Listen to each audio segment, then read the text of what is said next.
अपना ही चैनल जाएगा। कोरोना है इनका। उमेश जी, ये बघेली महोत्सव करा रहे हैं आप, क्या है कार्यक्रम, थोड़ा सा विस्तार से बताइए। बघेली महोत्सव 2024 ये बघेली और होली का मिला जुला एक संगम है, एक उत्सव है, जो कि ये जिसका चौथा सोपान है, जिसमें बघेली लोक भाषा के उन्नयन और संरक्षण के लिए बघेली के लोकगीतों की प्रतियोगिता एवं लोक नृत्य की प्रतियोगिता, साथ में बघेली व्यंजनों की प्रतियोगिता आयोजित है। 22 तारीख को सुबह 11 बजे से लेकर के लगभग रात को 10 बजे तक ये सभी कार्यक्रम आयोजित किए जाएंगे।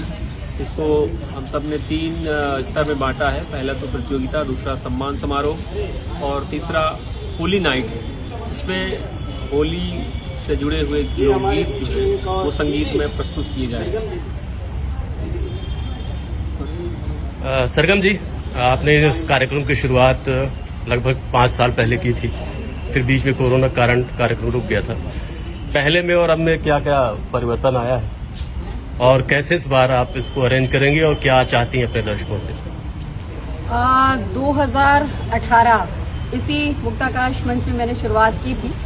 एक मन में आस थी कि बहुत सारे हर विधा के कार्यक्रम होते हैं, चाहे वो थिएटर के हों, चाहे वो फिल्म संगीत का हो, लेकिन हमारे बघेली लोक संस्कृति के लिए ऐसा कोई कार्यक्रम नहीं था जो युवाओं को जोड़ सके।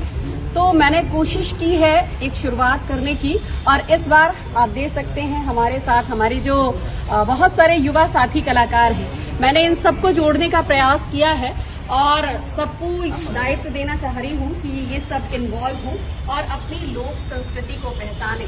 और उसका पहचानने का रीजन ये भी है कि हम अपनी जड़ों से जुड़े रहें।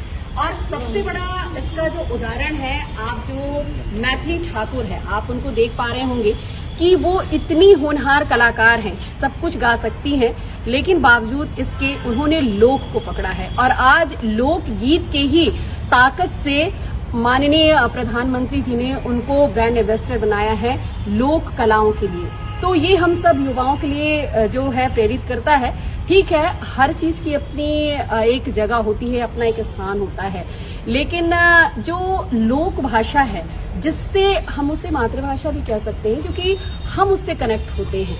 तो हमें जमीन से जुड़े रहना है, तो हमें अपनी जो लोक है, अपना जो संस्कृति है, उसे संभालना होगा। आप देख रहे होंगे कि जो साउथ की फिल्में हैं, आप देखिए उसमें जो साउथ की फिल्में में जो हीरोइन है वो अधिकतर साड़ी पहनती है, वो अपनी शादी विवाह को बड़े सुंदर तरीके से फिल्माते हैं। तो इसका मतलब है कि वो अपनी संस्कृति को नहीं छोड़ते। तो इन युवाओं को लेकर मैं भी एक ऐसा कोशिश कर रही हूं कि ये युवा भी सब कुछ करे। जरूरी नहीं कि फिल्म संगीत छोड़ दे, वो सब करे, लेकिन उसके साथ साथ हमारी जो लोक संस्कृति है, हमारे जो लोक की चीजें हैं, चाहे वो हमारे बघेली व्यंजन हो, जैसा कि हम दूसरों को एग्जाम्पल देते हैं, अरे राजस्थान का ये ढोकला बहुत प्रसिद्ध है, लिट्टी चोखा बहुत प्रसिद्ध है।